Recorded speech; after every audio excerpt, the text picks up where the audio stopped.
Hello everyone, আমি শম্পা। আজ আবার চলে এসেছি নতুন একটা ছোট্ট ডেইলি ভ্লগ নিয়ে। আজকের দিনটা শুরু হয়েছিল একদম সাধারণভাবেই। সকালে উঠে প্রথমেই রান্নাঘরটা একটু গুছিয়ে নিলাম। রান্নাঘরের এই ছোট ছোট কৌটোগুলোতে সমস্ত জিনিস ভরে রাখছিলাম। জানো তো, রান্নাঘরটা গুছিয়ে রাখতে আমার ভীষণ ভালো লাগে। আর সব কিছু সুন্দর করে নিজের জায়গায় রাখা থাকলে মনটাও কেমন শান্ত শান্ত লাগে। আর আমার রান্নাঘরের কৌটোগুলোতে যখন এক এক করে সব জিনিসগুলো ভরছিলাম, তখন হঠাৎ মনে হচ্ছিল সংসারটা ঠিক যেন এই কৌটোগুলোর মতোই একটু একটু করে যত্ন করে ভরতে হয়। কোথাও কোথাও ভালোবাসা জমা থাকে, কোথাও দায়িত্ব, আবার কোথাও লুকিয়ে থাকে হাজারটা না বলা চিন্তা। আগে না এই সব কাজগুলোকে শুধু কাজই মনে হতো, আর এখন মনে হয় এই ছোট ছোট গুছিয়ে রাখার মধ্যেই যেন আছে সংসারের শান্তি লুকিয়ে। আমার রান্নাঘরের টুকিটাকি কাজগুলো করে নিলাম, তারপর ভাবলাম সকালে কিছু খেয়ে নিই।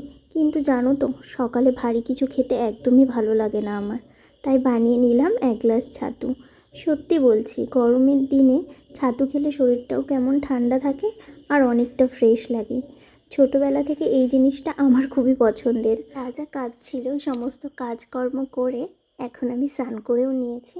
আর যে জামা কাপড়গুলো কেচেছিলাম সেগুলোই এখন মেলে দিচ্ছিলাম। আর আজকে না মশারিটাও কেচে দিয়েছি, অনেক দিন কাচা হয় না।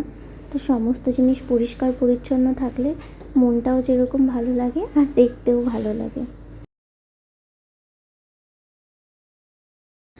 এবার আর কি একটুখানি নিজের যত্ন, এই স্নান টান করার পরে একটুখানি ক্রিম মেখে নিলাম।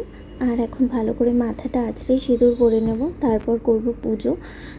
এখনও রান্না বান্না বাকি আছে, তো সেগুলো কমপ্লিট করে তারপরে একটু রেস্ট নেব। তো আমার এই ভিডিওটা তোমাদের কেমন লাগলো? ভালো লাগলে অবশ্যই লাইক কমেন্ট শেয়ার করবে।